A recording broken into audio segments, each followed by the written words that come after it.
Hello.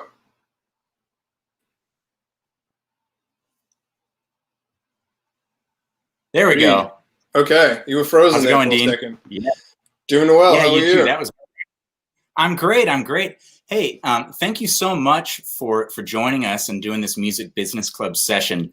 When you mentioned the idea of doing a panel discussion on music and criminal justice reform, it really speaks to me. Obviously, in the last several months, there's been a collective awakening about lots of issues around criminal justice and inequalities. So I really appreciate you taking the time to host this discussion, bring on your colleagues from the Last Prisoner Project, and help everybody understand a little bit more about everything that's going on in the world. I wonder if, while we're waiting for a few people to join us here, I wonder if you could just give us a quick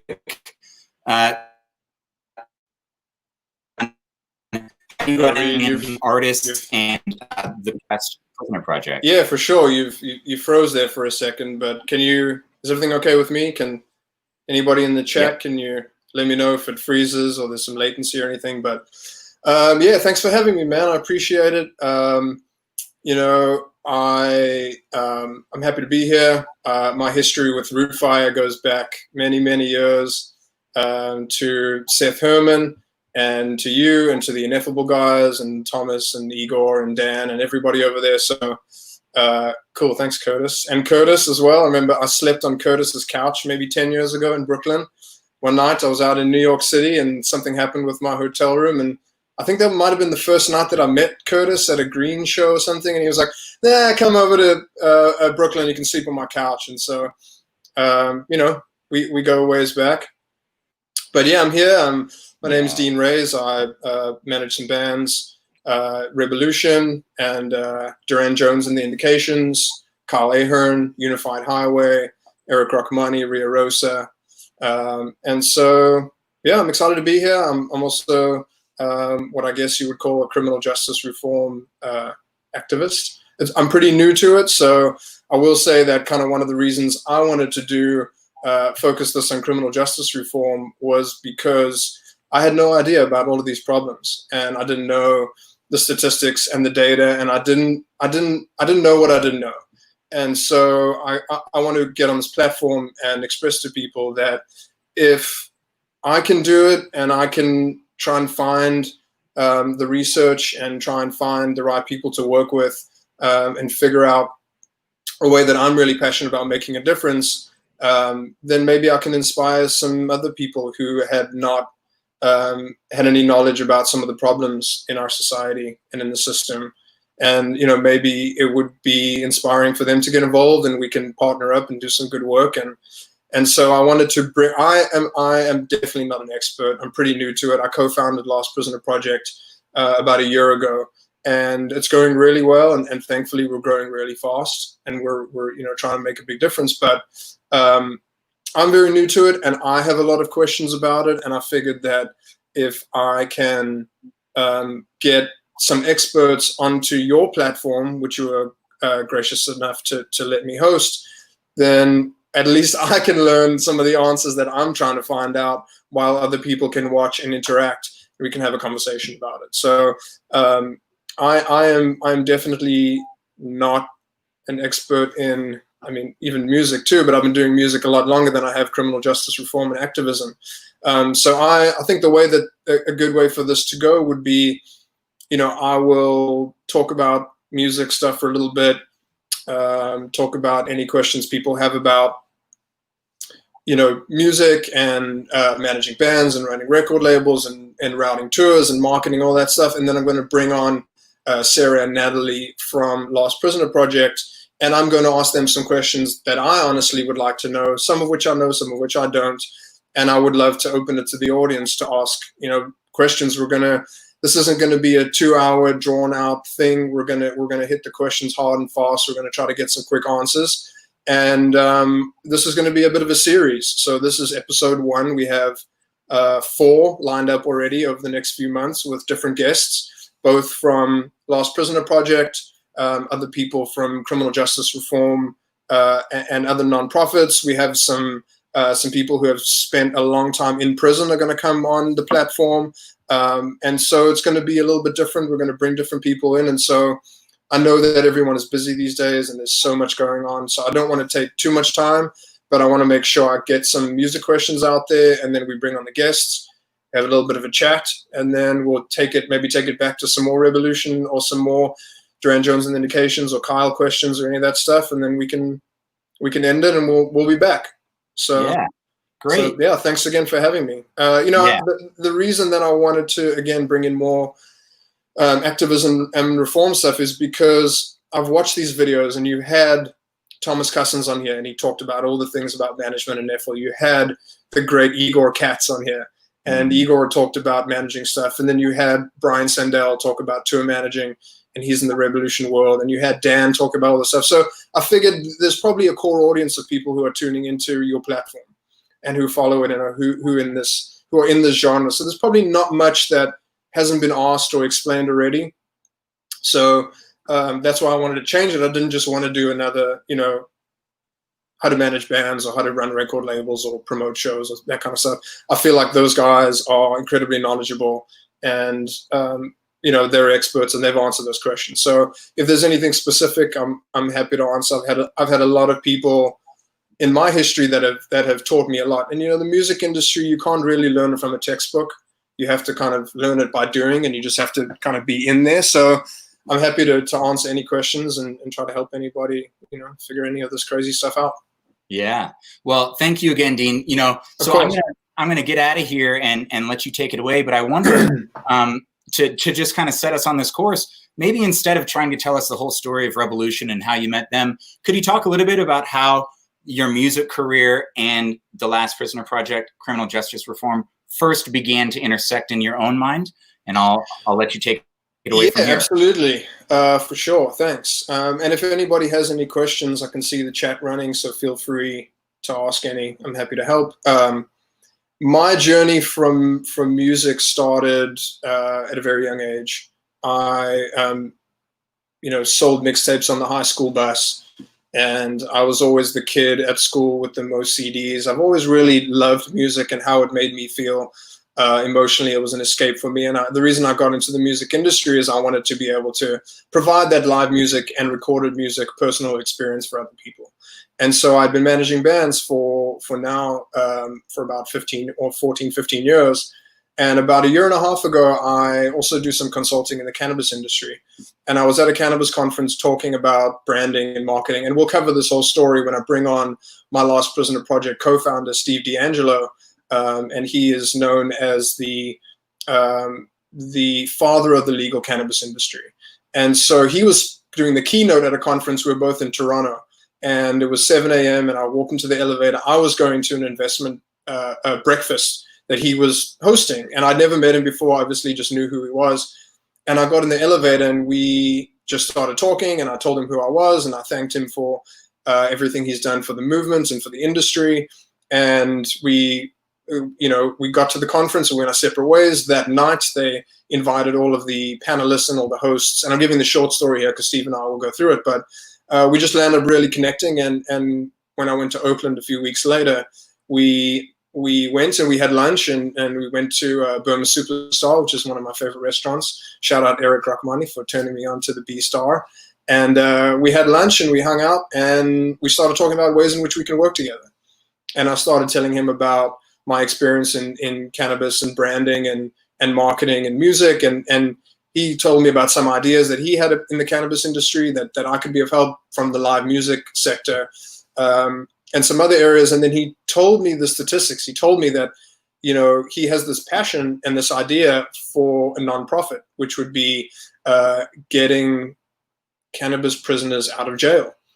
And started telling me about the statistics and how, a lot of people are building intergenerational wealth on the backs of the cannabis industry, but there are still 40,000 people in jail that are serving time for doing the exact same thing.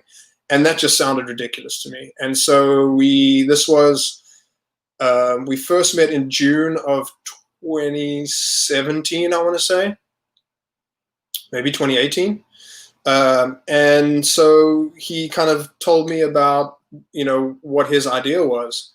And so I said that, never mind any businesses. That is what I want to do. That's what I want to get involved in. That's what I want to start, and let's do it. So his brother Andrew is our co-founder, and so Andrew was at the meeting as well, and we just started talking, and we just hit it off, and we decided, listen, we're going to go and do this thing, and we decided to focus more on getting people out of jail as opposed to policy reform. So we focus on clemency, expungement, and reentry, getting people out of jail, clearing their records so they can vote and get jobs and get and go on with their lives, and then reentry, so that when they come out of jail, and we'll cover what recidivism is when Sarah and Natalie join.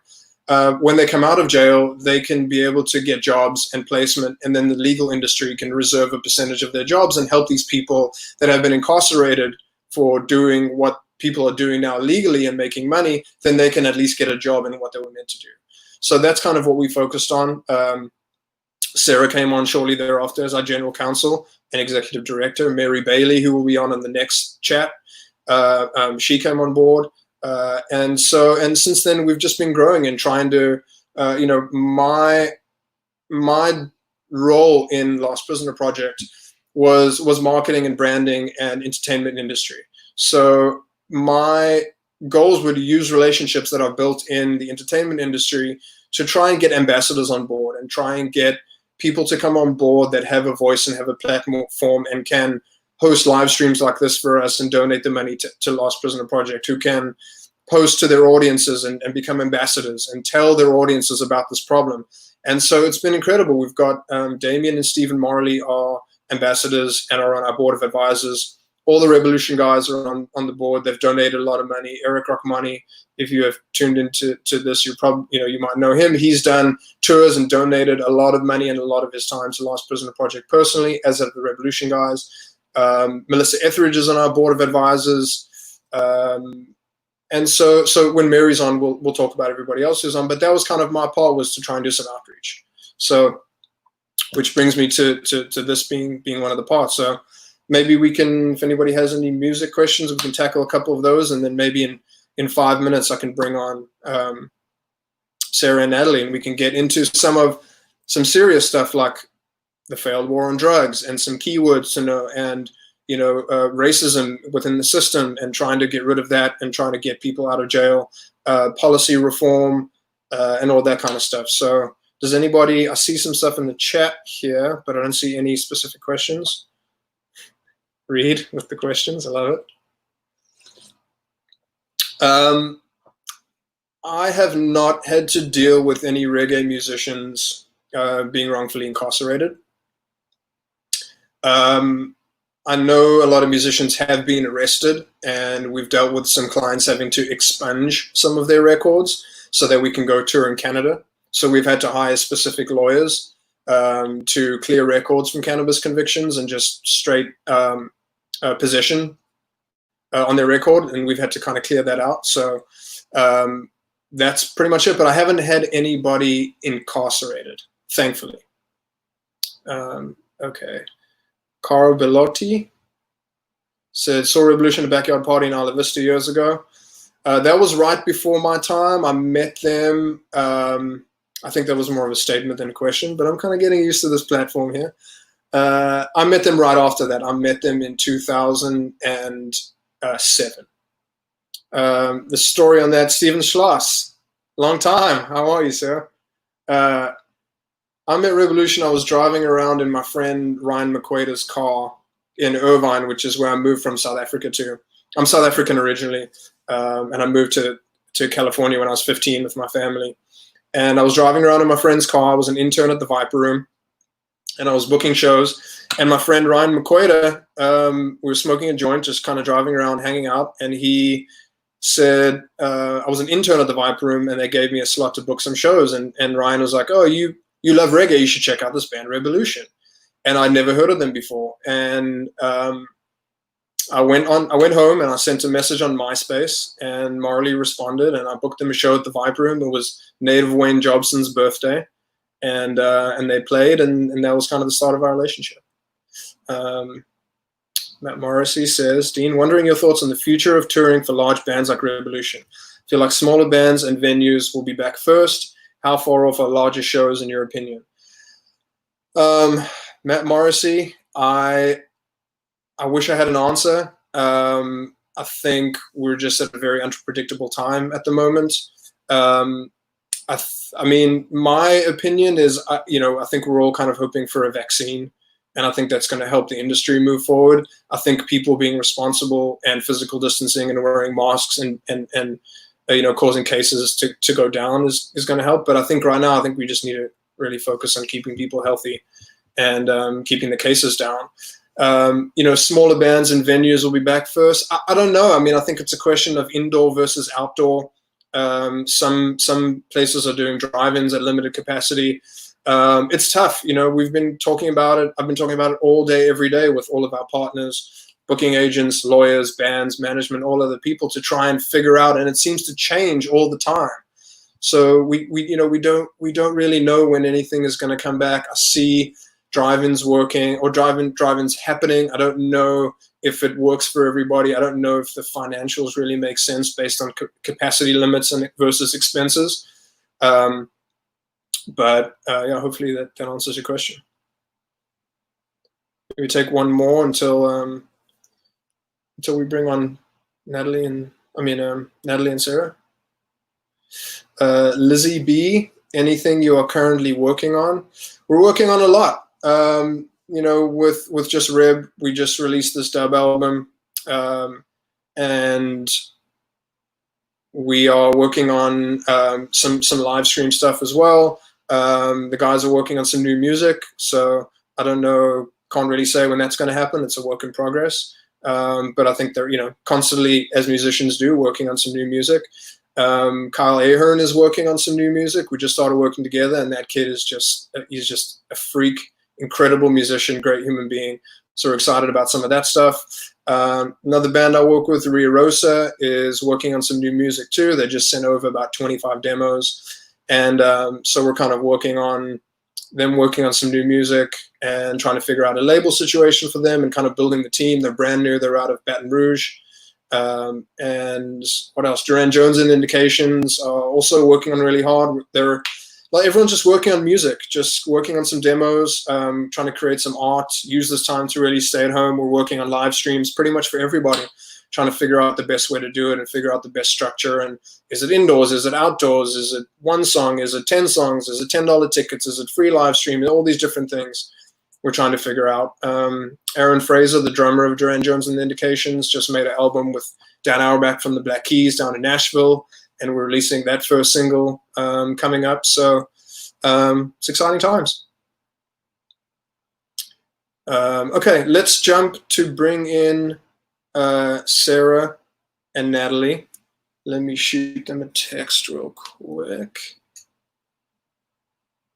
Okay.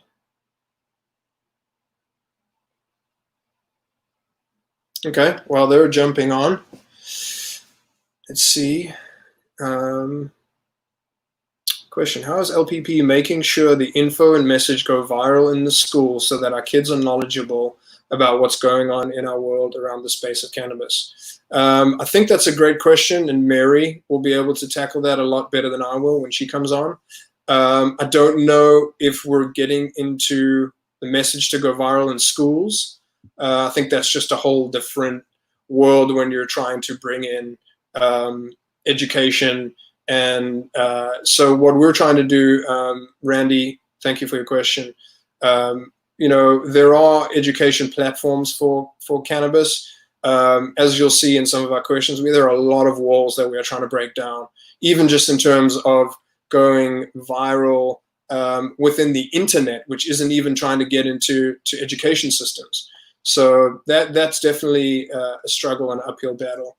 So I'm gonna pull out my questions here of Natalie and Sarah. I see them just jump on. I'm gonna bring them on. I'm gonna add Sarah to the stream and Natalie.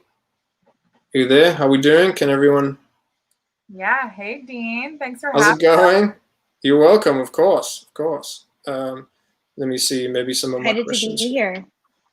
Yes, thanks. So just maybe some quick background. Sarah and Natalie, if you want to maybe tell us a little bit about who you are, a little bit of quick background, what brought you to LPP. Sarah has been with LPP from pretty much the beginning. I honestly have learned so much from you since meeting you. Just your not only just like your calm demeanor and how you handle a lot of the really stressful situations we have, just very calmly and very directly. But just what I've learned from you about laws and policies, and the way that I saw LPP was very surface level, because I didn't have an education or a background in anything as it pertains to the laws and the policies and the structures around it. In my mind, originally starting it was, there's how many people in jail? Let's get them all out. And you were like, whoa, hang on a second. There are all of these other things that you need to figure out and you need to learn and discuss. And Natalie as well. As soon as you recently came to LPP, and now you're on our board, and I'm really looking forward to outside of this, just like on our weekly calls, learning so much from you as well, and the amount of detail that you bring to every conversation and backstory, and kind of educating me and the team on how to go about these difficult struggles. So I'm learning a lot from you, which kind of inspired bringing this to some other people. And I figured, even if there's one person out there that learns from this and continues the education, that's kind of part of our mission, right? Is part education and inspiration, as well as our mission of trying to get some people out. So Natalie, if you wouldn't mind quickly just giving a little background and telling us where your history, and then Sarah, you can go too. Thanks so much, Dean. And I will try to be as concise as possible. Like you mentioned, I bring a lot of detail to things, and sometimes it's unnecessary. But I'm Natalie Papillion. I'm a board member at LPP and serve as a policy advisor for the organization. Prior to doing this, I ran an organization called the Equity Organization, which was focused on a lot of the same things we're working on at LPP. Issues at the intersection of drug policy reform and criminal justice reform, which is such an important element of American society that I think the recent events have really galvanized public attention to, and then hopefully a lot of political action around. And then in a past life, it's only been a few years, I was in sort of traditional private enterprise. I worked at Google for a long time, a few other tech startups, and I was doing strategy, marketing, operations, all that. So I took a pretty hard right turn from the private sector to the nonprofit sector, and I'm so excited to be in it and to be working on such a critically important issue. Great, thanks. Sarah, what's your story? You went to Harvard, and you want to tell us a little bit about kind of your history and what led you, what was your path to joining Lost Prisoner Project?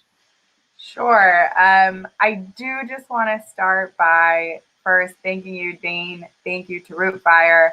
You kind of touched on this before we hopped on, but we could not do what we do without the support of our music ambassadors. Rebelution, Eric Rachmani, Kyle Ahern being some of the top, of course, the Marleys, and the Nelson family as well. But when we started, and I think, what we're doing here today is a big piece of this, I think I was a little taken aback because I'm so steeped in this. As you mentioned, I'm an attorney. I've had a long history working in criminal justice reform. And so getting to engage with, even within the cannabis community and cannabis consumers, there was a real lack of education and awareness about drug policy, about kind of the dark history of prohibition and the war on drugs, even within this community.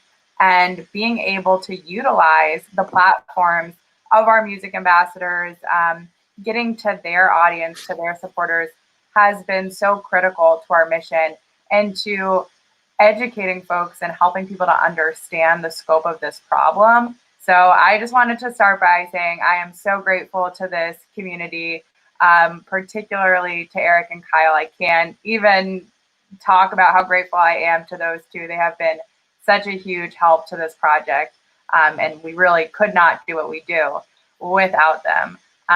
So starting there, but to get back to me, as Dean mentioned, I'm the executive director of LPP. My journey into the cannabis industry was a little like Natalie, kind of took a left turn.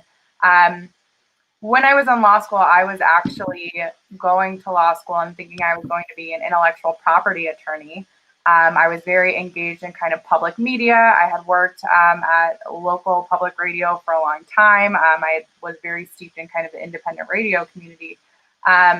So went to law school thinking that was my path, and then got really engaged in the cannabis community. This was in Massachusetts, right when Massachusetts had a ballot initiative to legalize recreational cannabis. So I started working with the marijuana policy project there, and learning the intersection between cannabis and social justice and criminal justice reform. Actually, when I was in college, I went to college in New Orleans, and I had interned with the Orleans Public Defender's Office. And that certainly instilled in me a drive to address our completely broken criminal justice system. And it was certainly a passion of mine. But that work, and I would say if you want to think you don't want to work in post-conviction work, go work in the Louisiana prison system. It, I think, really like broke me mentally. It is just probably one of the worst environments in the state to be incarcerated. So I thought, I can't do this work. There's not a path for me here. You know, I want to donate to these causes. I want to support them, but I just can't. I don't feel like I can do this work day in and day out. But that experience certainly showed me kind of the scope of this problem. And so then in 2016, getting back into the cannabis community, that kind of reinvigorated my passion and my drive to actually do the work of criminal justice reform, and understanding that legalization was actually a huge opportunity to redress a lot of these disparities within our system. I think my experience at OPD and working with incarcerated individuals in New Orleans made me really hopeless that there were opportunities for reform. And when I started learning about legalization and how legalization had pushed forward things like expungement and clean slate reform, I thought, wow, there actually is a real opportunity here. So I actually got into cannabis already kind of with the mindset of using it as a tool to redress the issues of criminal justice reform, and getting engaged in both the equity side as well as expungement led me to Steve D'Angelo and him telling me about his vision for LPP. And at that time, I had been working again around clean slate issues, expungement, and social equity in the city of Denver, and was really burnt out, I would say, on a lot of that work. And what I loved about LPP was that Steve was addressing an issue that no one else was addressing. No one was really talking about retroactive relief for those that were still incarcerated on cannabis-related offenses. And so I jumped at the chance to be a part of something that I thought was addressing a need that no one else was really addressing, and working with this incredible team to figure out real solutions for reform for getting our cannabis prisoners out. Great. Thanks, Will. It's been really incredible working with you, and we've had a lot of fun, but you know, it's been some pretty stressful times. It was really rough at the beginning. Thankfully, I think we're hitting a really good stride, and we're bringing on more people, and we're having some incredible you know, progress that we're making. Natalie, I have a quick question for you, kind of jumping into the thick of it. You know, we hear a lot of things about the war on drugs, the war on drugs. What is the war on drugs, and how has it failed? I know a lot of people talk about the war on drugs was not a war on drugs, it was a war on minorities, and it was a war on people of color. And my next question I'm going to bring to you, Sarah, is if you can give some examples about some keywords that maybe people just kind of getting into it would like to know. You know, when you get into music, a lot of people hear on music words like the mix is dry, which means it doesn't have any effects, or words like routing, which is how do you go from one city to the next. What are those kind of terms? I mean, I guess like expungement and clemency might be one, but ban the box might be another. So while we're talking to Natalie about kind of explaining what the war on drugs is and how has it failed, maybe kind of prepare some words that people that are just getting into, when they join things and watch things like this and they watch experts talk and talk, where they might not really know what those really important kind of keywords to understanding what some of the conversation is about. So Natalie, we talk about the failed war on drugs. If you can give us a brief explanation of what the history of it was, and how it has now moved into the prison industrial complex, and maybe we can talk about that too. So, brief, the war on drugs officially is a decades-long conflict that the U.S. entered into in the early 70s under Nixon's administration. And the goal was to curb problematic usage of illicit substances in America. And the war in that case has been waged both domestically, so we're focused on combating the quote-unquote scourge of drug addiction, both with interdiction related policies, as well as trying to depress demand for illicit drugs in the US. And the interesting thing about that is we have funneled actually over $1 trillion into local law enforcement agencies, into Just Say No, DARE campaigns, into mass incarceration in our prison industrial complex. We've set up 80 field offices in other countries and interfered with elections and sort of taken out rebel leaders, all under the guise of trying to curb this potentially problematic drug use by American citizens. And I think one of the things that the entire world, and definitely the general public here in the US, is now increasingly aware of is it's been a failure. We've poured trillions of dollars into this. We've wasted countless lives and resources. We've, actually ended up killing hundreds of thousands of people domestically and internationally to wage this war. And we have seen virtually no impact on American drug consumption. So I think you're waging a war against an enemy that cannot be defeated.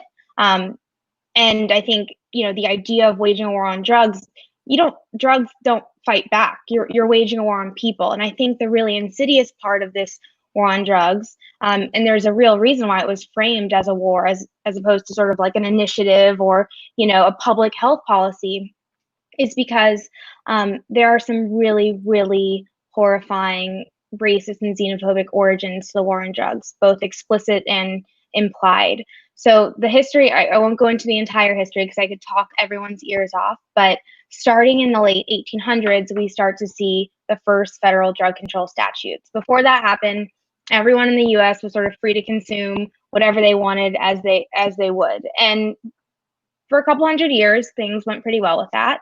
And then we see like a ton of Chinese immigration into the West.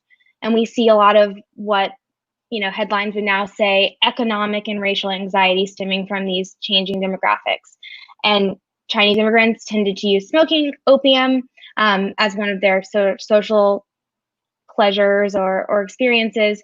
And the powers that be, well, we don't like these people. They don't look like us. They don't talk like us. They may or may not have different values from us. How can we basically subject them to oppressive policies? How can we criminalize them? How can we other them and make it very clear they're not Americans and they aren't living up to American values? And so we see that in the late 1800s, and then it sort of just evolves from there. In the early 1900s, we see it really happen a little bit with cocaine and recently emancipated Black individuals in the South. And then, we hit the jackpot with, and I say we hit the jackpot, the powers that be hit the jackpot with cannabis, which up until, the 30s in the US was definitely in the US, but was typically consumed as a medicine, less so as sort of a recreational activity. But we see a ton of Mexican immigration into the Southwest. Once again, there's a long history of cannabis usage for social reasons, spiritual reasons, all of that within those communities. And we also see it happening a lot with like musicians. So this is really interesting. I think a great part of this conversation is the reason I tell people the reason marijuana was made illegal in the US is because one dude hated jazz. And I know that sounds hyperbolic, but it's kind of true. And of course, it's not, he didn't like jazz, which, some people don't, but he How do really you not didn't like jazz. You know, he had so many missteps and judgments. I mean, I can't even begin to psychoanalyze him retroactively. But Are he you had talking like about that. Harry Enslinger I'm specifically? talking about Harry Enslinger, which some of you may have heard about. But he really hated jazz because it was new, it felt foreign, and mostly because all of the jazz performers were Black. And he really hated Black people. And he really hated what sort of enfranchisement, social, economic, political, in those communities meant for sort of the like waspy Anglo-Saxon hierarchy that he was enjoying. And so he decided to sort of make a one-man crusade against cannabis, you know, enlisted yellow journalists, enlisted propagandists. You know, the American Medical Association tried to stop him from sort of making it illegal, and he threw out that data and disparaged them. He so the primary reason to outlaw marijuana is its effect on the degenerate races. I mean, this guy, this is the 30s, and he was thrown off the floor of Congress multiple times for being so egregious in his use of racial slurs. That's like kind of hard to do in the 30s. Mm-hmm. So he ended up being very, very successful. A lot of fear mongering, sowing the seeds, bad data, fabricated data was his sort of like namesake. And, you know, we get into the 60s and 70s, he eventually dies. And other leaders and other politicians, and especially our executives, really took up the cause because they knew that it was a way to other communities that were seen as a threat to their own political or social power. And so the war on drugs, war on people, and mostly a war on Black and brown people. Got it. Thanks for that explanation. It's terrifying to look at some of this data and to look back at, you know, I think because we do the research, but, you know, I was just on a Zoom with some of my family in South Africa, and what we were remembering my uncle, who was the anniversary of his passing, and I was talking to my family about some of the things that I'm doing with the Last Prisoner Project, and talking about some of the statistics and the people that are in prison for cannabis, talking about Michael Thompson specifically, who has been in jail for 34 years or something like that in Michigan. And for selling 3 pounds of cannabis to an undercover cop, and the state, it's legal where he is currently imprisoned. He has type 2 diabetes, and Governor Gretchen Whitmer just keeps ignoring his petition for parole. But about a mile away, they've just approved a huge legal cannabis grow right from where he is. So I started talking to my family about some of these things, and they were saying, you know, kind of back to my uncle, they were like, if he would have caught you smoking weed, he would have, you know, freaked out and cut your arm off. And I was like, that is the reefer madness fake propaganda that was spewed. And he was in South Africa across the whole world about how cannabis will make white women go crazy and sleep with Black men, and you know, it's the devil's lettuce and the devil's weed and all this stuff, which obviously was just not true.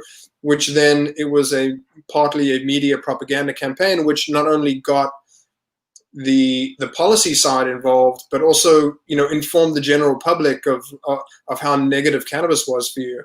And so that's just kind of one example within my own family. Like, we've just been having so many LPP conversations. So to hear that like come from obviously my family now isn't against it, but this was in the early 80s. And so it just goes to show like how, you know, the media manipulation and just the blatant racism can spread like that, and can falsely, you know, imprison people's minds about a certain plant that grows in the ground. Anyway, so Sarah, if you wouldn't mind telling us maybe some, you know, some keywords, and Natalie, if you can add on too with some from your side about maybe like some words that people should know. I mean, starting with, you know, expungement and clemency and recidivism to anything that I might be missing. And if there are words that people in the chat that you're like, I keep hearing this word around in blogs or whatever, but I don't know what it is. And obviously you can Google it, but I'm sure you'll get a much, you know, more emotional explanation from Sarah and Natalie. Yeah, well, thank you, Dean, so much for this question, because again, I think Natalie and I are both so steeped in this work that we often have these conversations and we don't explain what some of these words mean. And I think that does a real disservice to what we're trying to do. So I'll start with two that you brought up, clemency and expungement, because I think it's so important to unpack what those words really mean, especially because we use them quite frequently because they're kind of two of the core pillars of the work that we do. And it's tough, I will say as well, because each jurisdiction within the US has a slightly different definition of what exactly clemency means. But so broadly, when we talk about clemency, we're talking about an executive authority using their power to either pardon, so that's essentially forgive a crime, or commute someone's sentence. So pardons and commutations are kind of the two things that are under the clemency power. Again, this is something that's held by an executive authority. So of course, federally, this is the president, and on the state level, the governor. So pardons, I think, are sort of akin to expungement. All of this is kind of under the bucket of record relief. So a pardon generally is essentially the state saying we're forgiving your crime, or the federal government saying we forgive you. And what that does is it sort of undoes the collateral consequences of having something on your record. So making you ineligible for federal assistance, keeping you from certain employment opportunities, housing, that all is undone with a pardon, but it still remains on your record generally. What expungement does that kind of goes a step beyond that is it actually destroys the records. So, you know, there's no, I think even, and so another definition in the bucket of record relief is record clearing or record sealing. Similarly to a pardon, while that might undo kind of the collateral consequences of an offense, if you're going to work for, say, the federal government, if for whatever reason a federal agency is looking into your background, they can unseal those records. Expungement completely destroys them. So expungement is kind of the gold star of what we're looking towards under record relief. And automatic expungement goes one step further. And so this is the policy initiative that we really push at LPP. What we found with expungement laws that are petition-based, meaning that you have to go and file a form to get the relief from the law, is that even though we've really expanded these, and again, marijuana legalization has been a huge driver in expanding expungement, we have something like less than 10% rate of usage of eligible individuals taking advantage of the laws. And so why automatic expungement is sort of the gold standard is because it will automatically put the onus on the state to go through these records and destroy them, rather than individuals having to go file the petition and even know that they're eligible for these laws. So that's clemency, record relief, and then I'll touch on one more that you brought up, which is recidivism. Sort of the third pillar of what we do at LPP is reentry. So helping those that are coming out of incarceration reenter society and rebuild their lives. Unfortunately, in this country, we do not give individuals coming out of incarceration the resources or the support that they need to reenter society. We actually put up a lot of barriers. And so we have, I think, within 3 years of coming out of incarceration, we have something like a 2/3 rate of someone being rearrested. And within 6 years of coming out of incarceration, that jumps to about 80%. So think about that. If you are incarcerated 6 years from coming out of incarceration, 80% chance that you will reoffend and go back to prison. I think that number shows that that is really not the fault of the individual. That is the fault of the system, of a broken system that almost guarantees that once you have one offense on your record, you will get put back into the system. There's a ton more to unpack there around probation and parole and all of the ways that the system is really broken, but I will pause there because I know I just went over a ton. No, it's all good. I mean, it's pretty sad and unfortunate that we, you know, the system in America is, you know, designed to lock them up young, and keep them locked up. And Natalie, maybe you can talk a little bit about the prison industrial complex and kind of what that looks like, how the American prison system has exploded since the early 80s, and how many people we actually are locking up, what the data says, black versus white, brown, Latino, Latina. The fastest growing prison population in America is black women in the United States. And so maybe we can talk a little bit about that. But just in terms of recidivism, I mean, there isn't a system set up to see when people do their time, which they should or shouldn't do. When people do their time and they come out, there's nothing set up to help them get back to life. So they land up coming out, they can't get a job, they can't get an apartment, and they land up just going straight back to crime and going right back into the system. So maybe we can talk a little bit about the prison industrial complex and how kind of that has played out in America. Sure. So I want to steer away from being too hyperbolic, but okay. I'll just sort of give you all some data to understand how quickly our system of mass incarceration has grown and why it's directly tied to the war on drugs and most specifically to our policy of cannabis prohibition. So in the late 60s, America had issues. I'm not saying it was the best place for everyone, but we imprisoned people at a per capita rate that was roughly comparable to other nations of our wealth and size and whatnot. Then in the 70s and especially in the early 80s, we have this media frenzy around something called crack, which I'm sure you've all heard about. And there's this in 84 and 85, there was this fear that was sort of fueled by media outlets, by politicians, that there was this very insidious drug in the inner cities, and it was addicting everyone in its sight.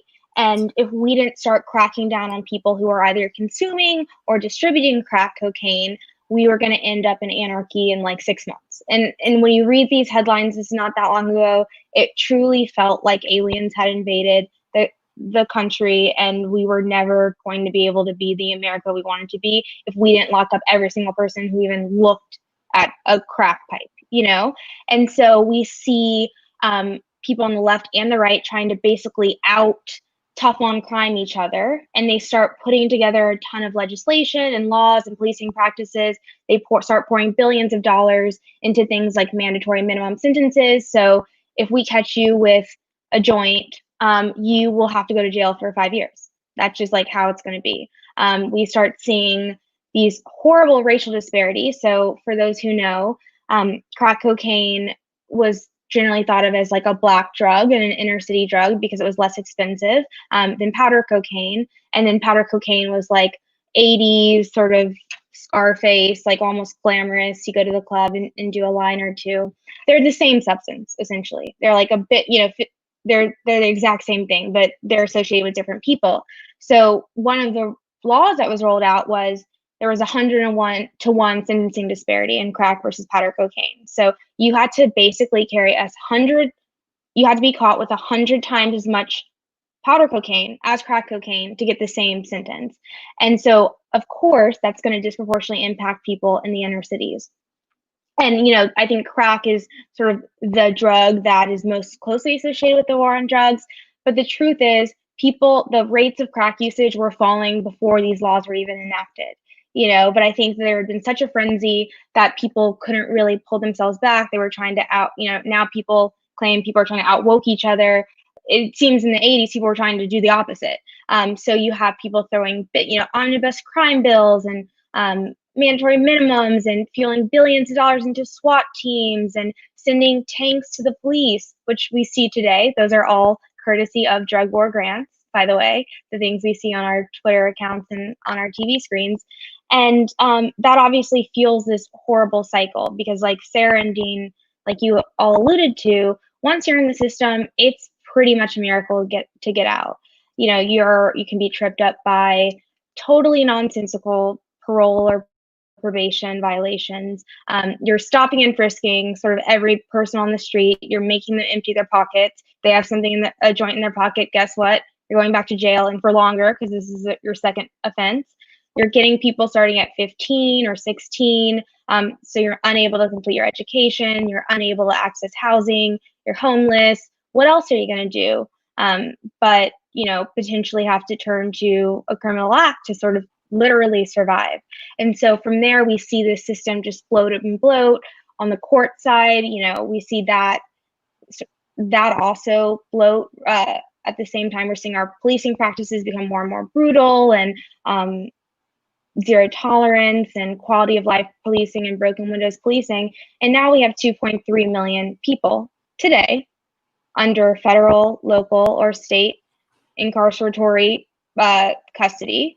And we also have around 10 million people cycling in, 10 million arrests every single year, and about 10 million people under some form of managerial control by the criminal legal system. So 2.3 million is way too many. US has 5% of the world's population, 25% of its incarcerated population.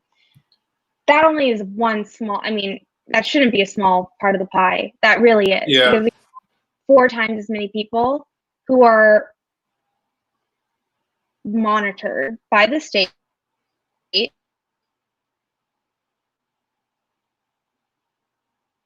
joint in a legal state, you know, all of that stuff. So it's really impossible to get out of this system, and we have to really start making some pretty bold reforms on all sides of That's what we're trying to do here. values of freedom and equality. Yeah. Yeah. Yeah. Well, thank you. I appreciate that.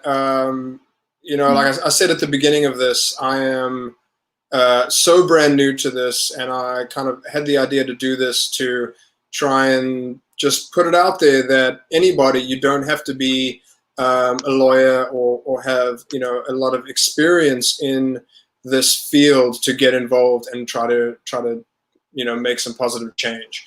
And so, you know, I said, I think maybe before you guys jumped on, or when you guys jumped on, how appreciative I am for the conversations that we have and how much I learn from all of you on how to do this, because I don't know, and I, you know, learn a lot every day. And so my question to you, Sarah, for people that are watching is, what can people do if there is somebody sitting at home and they hear these conversations and they see things on the news and they hear musicians talking about these issues? What's like a first step? What's a good way to start to get involved, to, you know, have the inspiration and have something click and go, this is wrong, and I need help, and I need to do something about this? How can people get involved, and like, what is a good first, second, maybe third step for people to, like, at least, you know, jump in and kind of start making some change? Well, I think really this is the first step. Like, thank you to anyone that is here watching us right now, because I really believe the first step is education. You're not going to be an effective activist if you don't first have kind of a conception of the problem and the impetus behind a lot of the laws and how we got here as a nation. So I would say that's the first step. Definitely on our website, lastprisonerproject.org. We have a lot of other educational materials. We definitely try through our social media channels to push out a lot of statistics, a lot of data, a lot of education. So even just like following Last Prisoner Project, ACLU, Families Against Mandatory Minimums, these are all great organizations. The Marshall Project, Prison Policy Initiative. I could go on for days, but that are putting volunteering and signing petitions, and, you know, we have some for Michael Thompson and some of our other constituents to get people out there to sign some of that stuff. Not as much, you know, in person, maybe volunteering right now, but maybe getting ready to start doing that kind of stuff. Yeah, that's the great thing. If you go to our website, lastprisonerproject.org, there's a little button that says get involved. And right now, amidst COVID, all of our volunteer opportunities are virtual opportunities. They are things that you can do and you can engage in being a part of the solution. Sitting at home, if you've got a phone, if you've got a connection to the internet, we have petitions you can sign. We have direct calls to lawmakers. We've got a lot of campaigns that are focused on specific individuals. As Dean mentioned, we're also still in the midst of COVID, which presents an urgent health issue for anyone that is incarcerated. So we have a decarceration campaign going on. You can contact your local lawmakers, your state DOC, as well as our federal government, And all that information is right on our website. It's a super easy way to get involved. Cool. Thank you. Thank you both. I told you we won't be here forever. We could talk for hours and hours and hours, and I could keep feeding things that I really want to know about and getting educated from you guys. Maybe we can come back for another series and kind of dig in more. I want to just kind of touch, I did say we would ask some audience questions. So Melodose Music asked, and Sarah, maybe this is one for you. In regards to retroactive expungement, is that only possible in states that have since legalized medical or recreational cannabis? So expungement is something that has been around since prior to legalization. So every state's law is different. You might have an expungement law that would cover a cannabis offense. But what we've seen is that states that have fully legalized, I would say, have the broadest, most expansive expungement laws.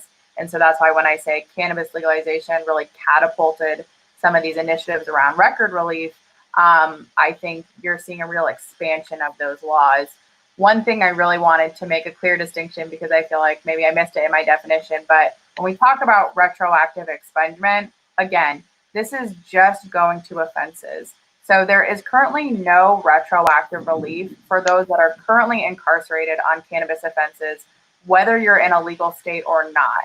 And I think people often hear expungement or retroactive relief and think, oh, if a state legalizes, we're letting people out of prison. That is not the case, and that's something I want to make abundantly clear, since it's so close to home for what we do. Got it. Yeah. Thank you. And sorry, go ahead, Natalie. I wanted to add one thing. The other thing about expungement is, we need to do as much of this as we can, but we also need to focus on people who aren't even convicted, especially when we're talking about cannabis. So we know there's 700,000 arrests every single year. And for a lot of those arrests, you get a criminal record. 1 out of every 3 Americans has a criminal record, adult Americans.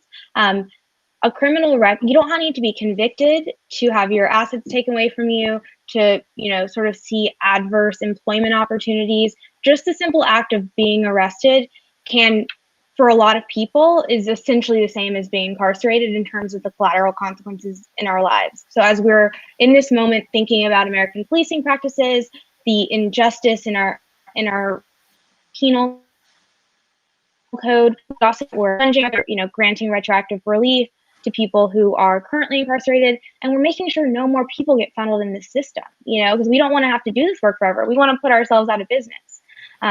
But it's going to, we need your support, and it really is like a local and state level thing. Call your local representative. No one calls them. Yell at them. You'll get some action from them because no one talks to them, and they want to win too. Got it. Thank you so much. I have one final question from Randy LSW.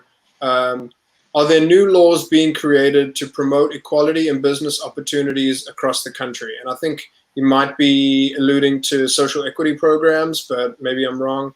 Would one of you mind answering that question for him? Natalie is certainly more of the expert on social equity, if you want to take that. Yes. So in certain states, not all of them, who have legalized on the state level, there are what they're calling sort of restorative justice provisions, which basically are regulatory pieces in the law that prioritize people who are either incarcerated on cannabis for cannabis-related offenses, or were from communities that were disproportionately harmed by prohibition. So making sure they're sort of first in line, or have some sort of advantage to getting business licenses in the cannabis space. That all sounds great and fine and amazing. It's not working right now. A lot of states aren't doing that. A lot of states are actually putting up extra hurdles for people who were impacted by cannabis prohibition if they want to get into the industry. So there are states, if you can believe it, legalize, don't expunge, then they make it a provision that if you have a cannabis charge, there is no way you can get in the industry. Now, if you have a felony for murder, that's fine, as long as you're able to cough up the cash. But if you were caught with a joint when you were 18, sorry, we can't have that. So there are many reasons. Social equity is this great impulse, and we don't, at Last Prisoner Project, we don't do a ton of social equity programming, but we can of course, refer you to organizations and nonprofits and businesses who are trying to create legislation and programming that helps people get into the industry, especially people who are impacted. But it's really, really important that we don't just sort of legalize and say, let it be what it is. We need to make sure that we'll never truly repair the harms, but we need to make a real effort at doing so. And I could talk your head off about that as well if anyone has any questions. Got it. Thank you. Well, I appreciate it. Thank you so much. I'll let you guys go. I'm sure everyone is just equally as appreciative as I am for your expertise and your explanations on all of these questions. I'll talk to you guys next week on our weekly call. We'll keep going. We'll keep doing this stuff. To anybody watching, I'm going to stay on. I've had enough yerba mate where I could probably talk for another 7 hours. So I know that there are probably some people out there with some music business questions or some Rebelution or Durand Jones questions or whatever. So if it's cool with Reed, I'm going to stay on for just a few more minutes. And if anybody wants to answer any questions. But thank you to our guests on the very first of 4, maybe 400 of music and criminal justice reform. I love you both. I appreciate you both so much. And I'll talk to you guys soon. Thank you. Bye. Later. Thank you. Okay. That was awesome. So if there are any questions about music, I can scroll up. I saw a few here. Let's see, what do we have? Someone tells me Reed's got some questions, but we'll see any audience questions here.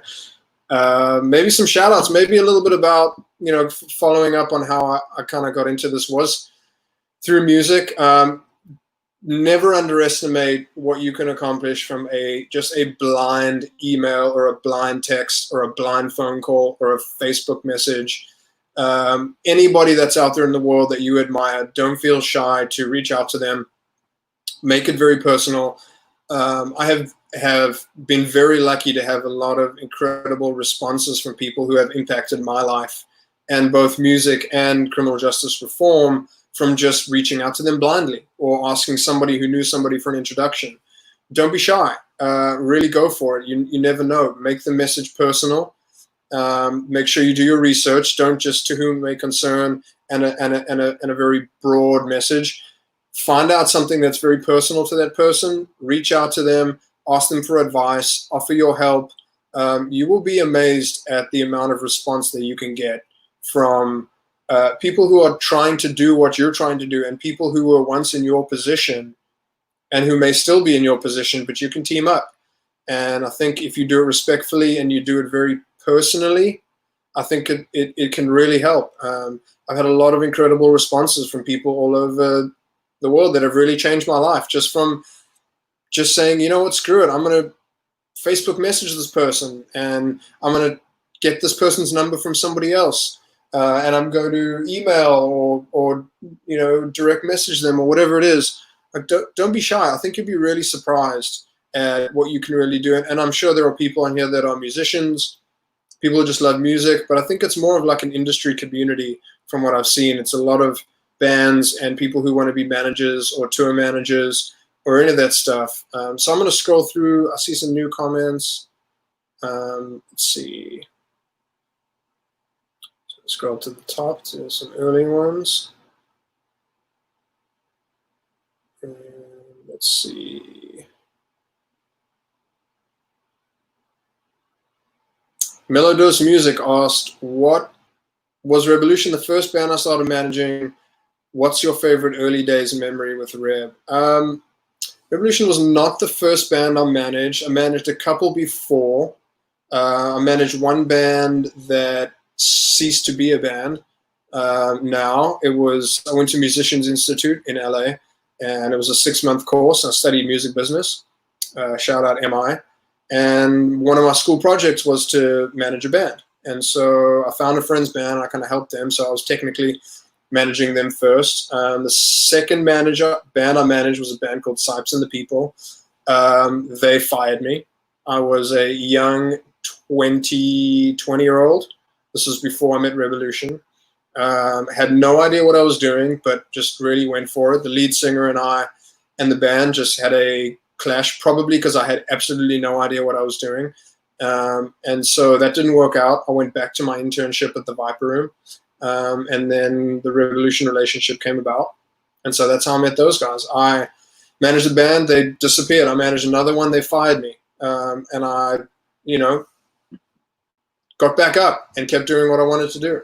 And so maybe, if you manage a friend's band and it's not working out, like there's not only one band out there. The best way to go out and learn how to work in the music industry is probably to manage a band and to sign them and just go for it. Just give it a go and just don't stop. If it's what you want to do, then just, keep trying.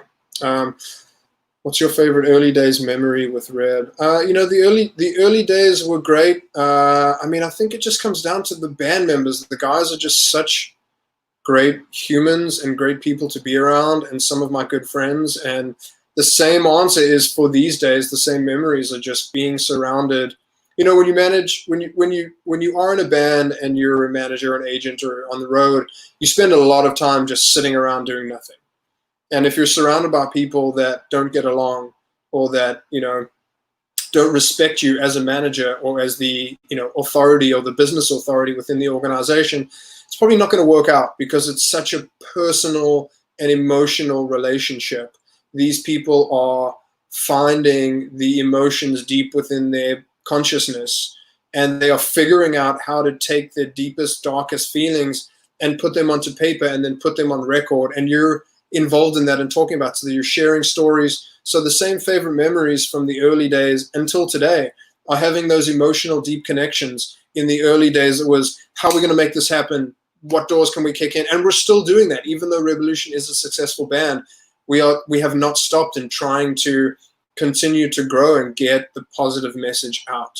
So my favorite memories from those days are still today's. And there are the great memories of the first tour of sleeping on the floor in the RV and sleeping on people's couches, and, vans and tours breaking down, all that classic stuff. But for me, it was getting to know the guys and really, really emotionally, like, trying to figure out what it is that they're trying to express to the world, and how are they going to do it, and how am I going to do my job of exposing and helping them to expose their emotional expression.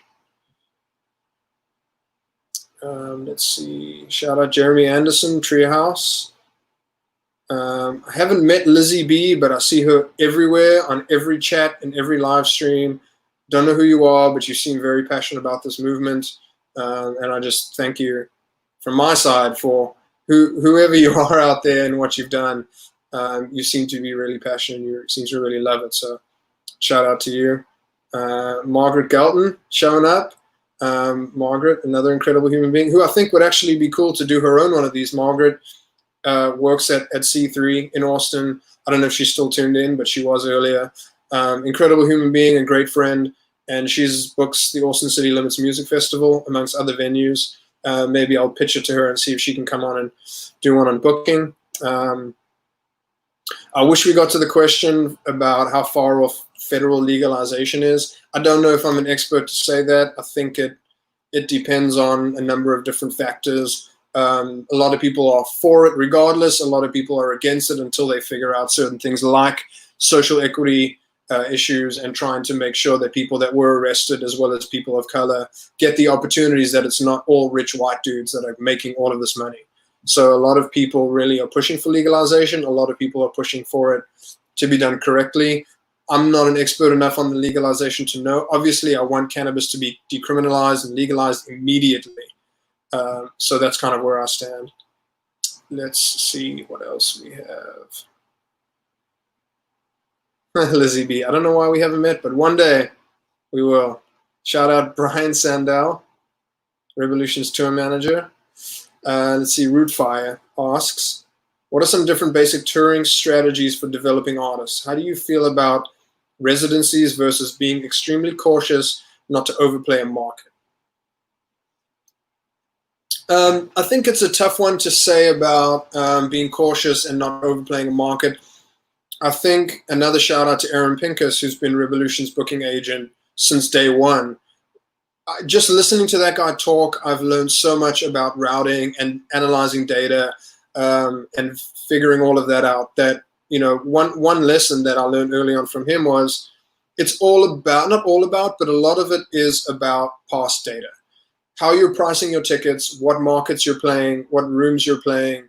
I think a lot of it depends on, if you're talking about developing artists, it's tough to say because you probably don't have that much data that you can look at on how many tickets did we sell last time we came through and played this theater or that venue or that bar or that club, which will then probably dictate the next time. If you know, we'll use a lot of people probably from California, so we'll use LA for instance. If you have played at the Roxy and you've sold out the Roxy, then you probably want to move up to a room the next size, and then once you've sold that out, you probably want to move up to the Wiltern, which is 2,343 capacity. When you sell out that out, you want to move to the Palladium, which is 4,500 capacity.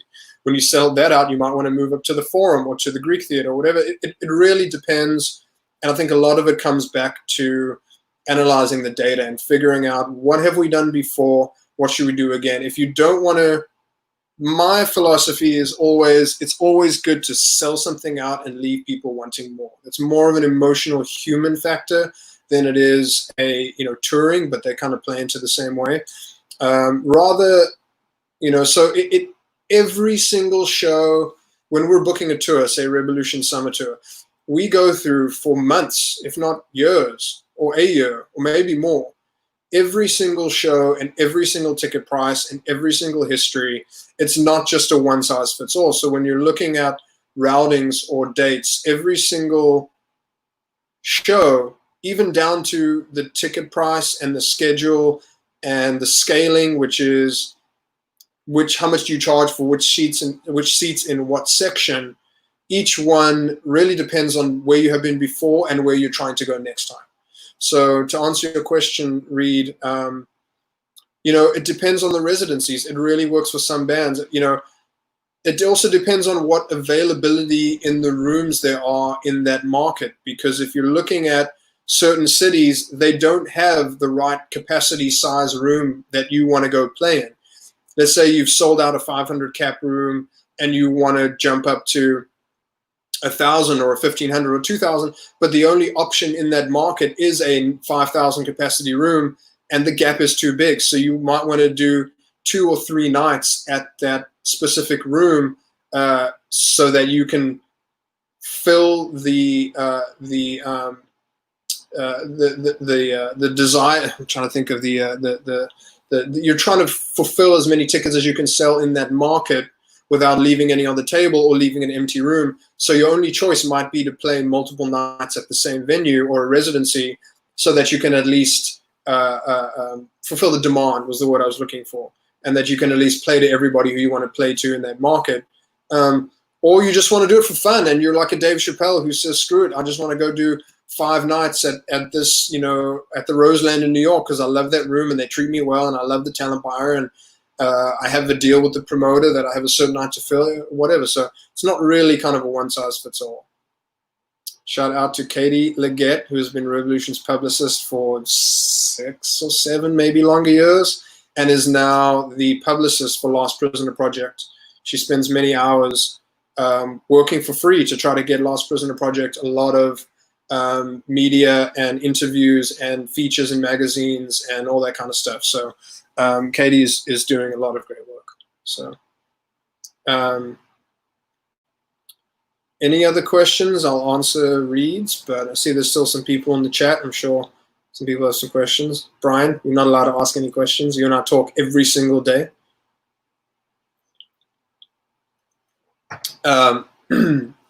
Some of the key early, what do I think were some of the key early ingredients to Rebelution success? Those guys work hard, man. Those guys work really, really hard. Touring is not an easy life. You're away from your family, away from your friends. In the early days, it was sharing rooms and sleeping on floors and sharing RVs and, you know, playing short sets and all that kind of stuff. So a lot of it was the hard work. In the early days, the guys went out and did, you know, 100 plus, 150 shows a year, and they just went for it. And the more times you come back to Wichita, Kansas, the more times you have of building an audience in that market and keep playing. And a lot of it in my opinion, it comes down to the music. It comes down to the songs. The Rebelution songs really emotionally connect with people. And I think that to this day has been a big ingredient to, and a big cause for the success, because people are emotionally connecting to the songs and to the music. And I think that is a really, really important aspect to it. You ask anybody in the music industry, and especially in the recorded music industry, what it comes down to is the song. Is your song going to emotionally connect with somebody? And you know it as a fan. I know it as a fan. The songs that I choose to listen to, especially now that we have every song available that has probably ever been released on Spotify and Apple, you sit there and quickly you go through your mind of what song is going to match my emotional state, make me feel better, make me relieve some stress or anger or whatever it is. You go and you type in and you find that song. And so it all comes down to the songs. Chase the Art, aka Chris from Giant Panda Gorilla Dub Squad, one of my favorite bands ever, asked earlier, has rebooking for next year been insane? Rebooking for next year has been really tough because we're trying to build this bridge as we're crossing it. So we are trying to figure out when markets are going to open a year before, when governments are going to allow, when cases are going to go down, when people are going to be not only feeling safe to put on shows, when are we going to feel responsible to put people in those situations? It's not just about, okay, it's open, let's go play shows. It's like, well, these are our fans, this is our family. It's not just about trying to open it up. Obviously, and I say this all the time, is that people have a lot of frustrations about bands trying to make money. This is a business trying to get these bands and the whole industry around it to make enough money to survive and support their families, just like anybody has to go to work. So there is a certain element of commerce in the art, and that's kind of part of a manager's job, is finding that balance. But in terms of putting on shows, Rebelution announced their summer tour in December or November that was happening in June, and we moved the June dates to September, and then we had to move the whole tour to 2021. So it has been really, really time intensive and details, because some of the promoters weren't ready to move, some of the deals weren't able to get renegotiated, some of the venues weren't available. We didn't want to promote the shows when it wasn't safe to do so. We didn't want to put a bad message out there. So it was a lot of different details that myself, the band, Reed, Sean, and Benji at C3 on my team, Aaron Pincus, Ashley Lee, Kelly Seal at Paradigm, the band's agents, our lawyers, like all of those things it was all a conversation of everything had to be moved. And the same, with Durand Jones and the Indications, we moved their dates from April of 2020 to September of 2020, now to April, March of 2021. And so everything has had, all festivals were moved. A lot of the dates were booked around festivals. So trying to get those festivals to move, it was intense, but hopefully it works out, and we're just doing our best here.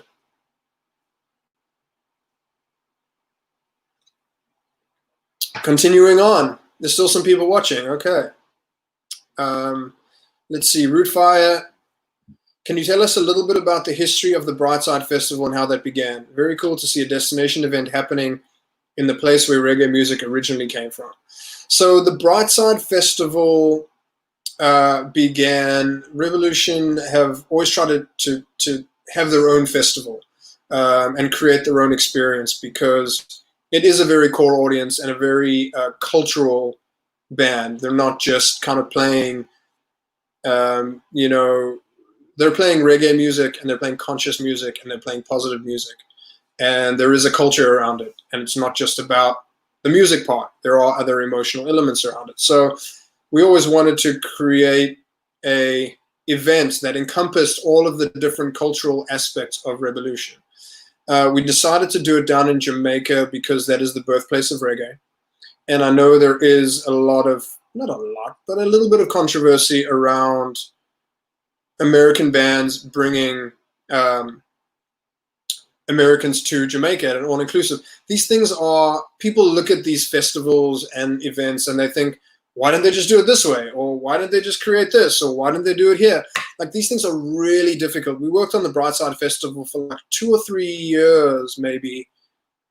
I don't even know. I mean, the concept came up 5 years ago and we really started working on it. You know, we announced it a year before. So we announced it in January. It happened, the first year happened the following January, and I started negotiating the deal a year before. So 2 years from the day that it started, from the day that we started, even found our partner and negotiating the deal. I talked earlier about, this is a bit of inside info, I talked earlier about not being afraid to send blind emails.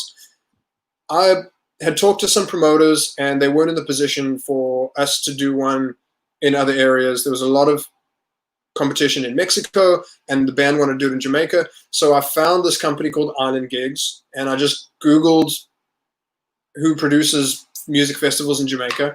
And I found these guys and I sent them a blind email on the contact form of the website. And that was how we started having the conversation. And they had produced concerts for Little Feat and Hanson and Government Mule and Jackson Brown and Dark Star Orchestra. So that started our conversation. And we actually confirmed the deal. Shout out to Chemo Kennedy. I don't know if you're still watching. Chemo and I were walking to Austin City Limits Festival and literally confirmed the show on the phone with those guys after a year of negotiating. We went on sale a couple months later. So those things take a lot of time, a lot of energy, a lot of details.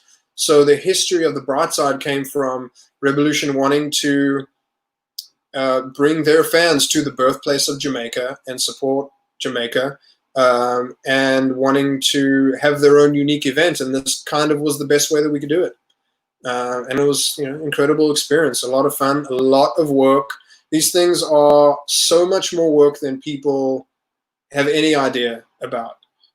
You go to a festival and you walk around and you enjoy it, but you don't realize like how many years or how many details each little thing took. And it's all because people want to create a really good experience.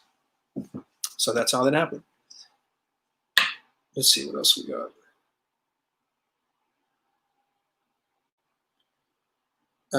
Lizzie B's question, correct me if I'm wrong, but has Reb done a live stream type show yet? If not, is that a thought to do during this COVID mess? I know everyone lives in different parts of California. Everyone does live in different parts of California. You know, in order to produce some of these things, it's not like, you know, same thing like you go to a show and you see the band, but you don't think about all the people who had to load in the lights, load in the sound gear, plug everything in, set up all the equipment, focus all the lights, do all the sound check. So to do a band thing, it's a big it's not a big production, but we want to do it and we want to do it right. So in order to do that, it has to be safe. And so we don't want to put the band at risk. We don't want to put our crew at risk. We don't want to put the amount of people that we would bring in to do it at risk. So we are trying to figure out the best time to do that. I don't want to talk about anything that we haven't actually done yet, but it is in the works. There are conversations. Some way or another, you will be seeing, hopefully, some Rebelution music in the near future through this little screen that you see. Any other questions? Let me scroll up, see if there's maybe some more.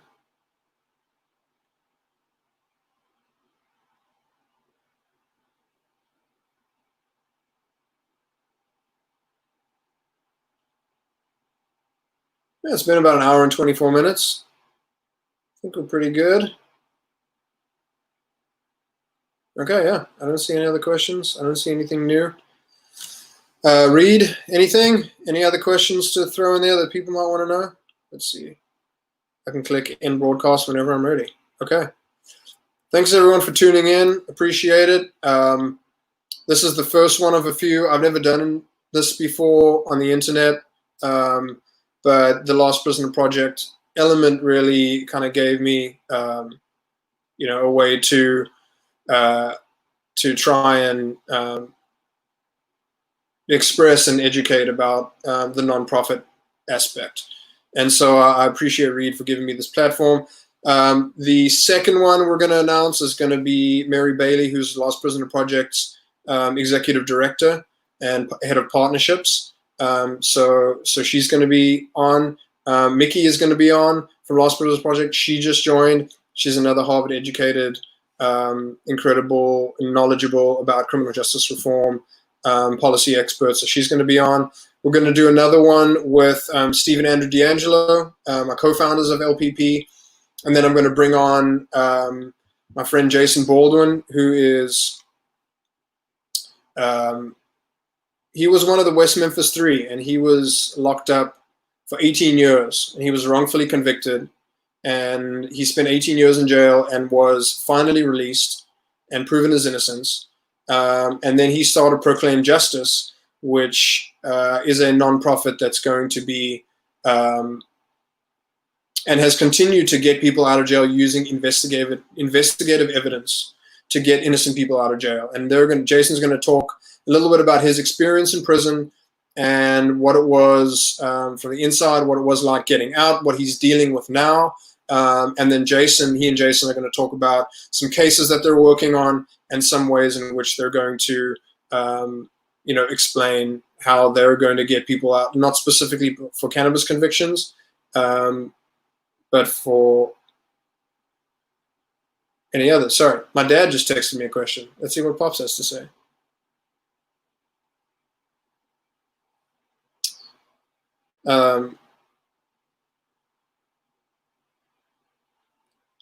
How do you stay? My uncle asked, how do you stay? Oh, sorry. My dad's question was, I don't know if it was a question or a statement, Dad. What are you trying to say here? And you asked to say how honesty and integrity plays a big role. That is actually a good question. More of a, you know, my dad knows me pretty well. So I try to just keep it honest and just keep it real. And as a manager, the artist comes to you with those really difficult questions. And, you know, what do you think about this song? What do you think about this stage setup? What do you think about my life? What do you think about the investments? What about this release date? What about this album cover? And the manager has to be the one to say no.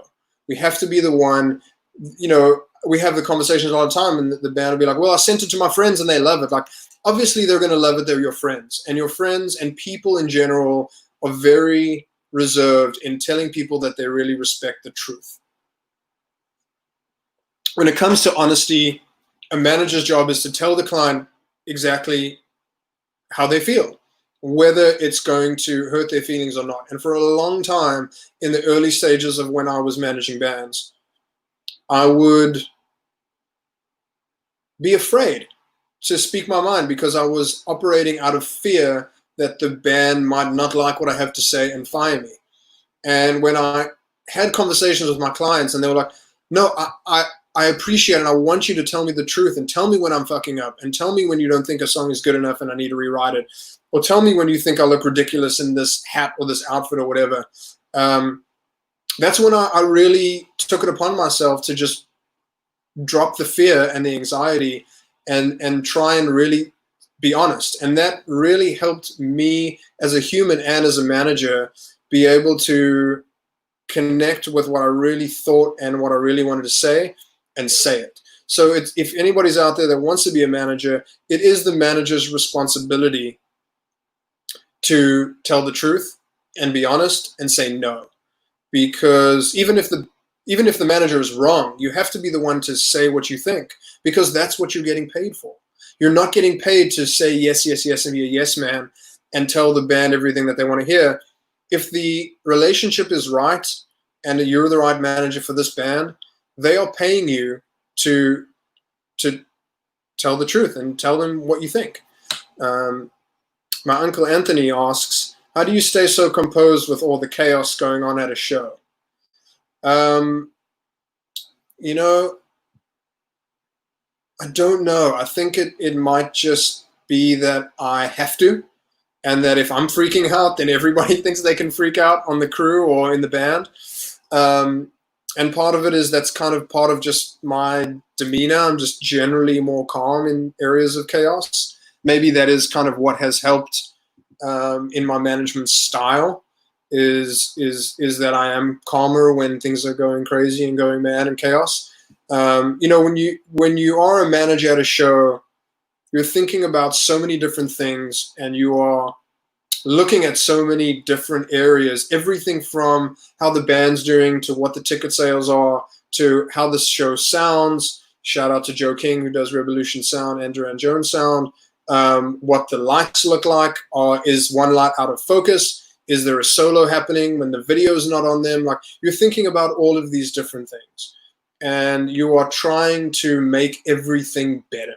That is your goal. So to try and stay composed with all the chaos going at a show, I can't say I know how I stay so composed.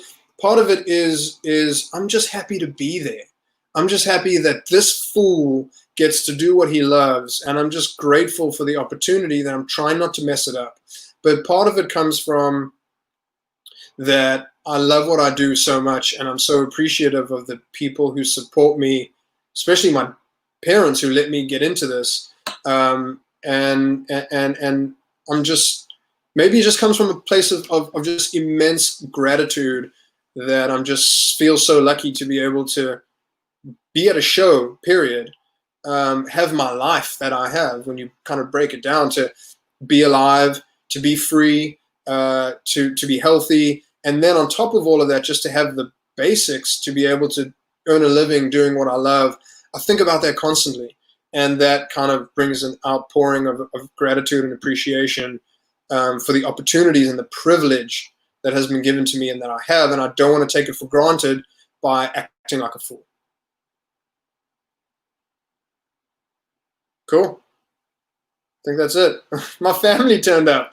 That's great. Thanks for tuning in, everybody. I appreciate it. I generally, you know, when I talk about this stuff, when I am around family or friends, I wish I opened up more about it. I tend to be more introverted sometimes, and I feel like, you know, this has kind of maybe given me a bit of a platform to open up and be more expressive about the things that are kind of going on in my life. And I appreciate everybody for tuning in, and thanks again to Rootfire and to Ineffable for the platform. Like I said, there's going to be a few more of these, so I don't know how they're going to go, but I had a great time.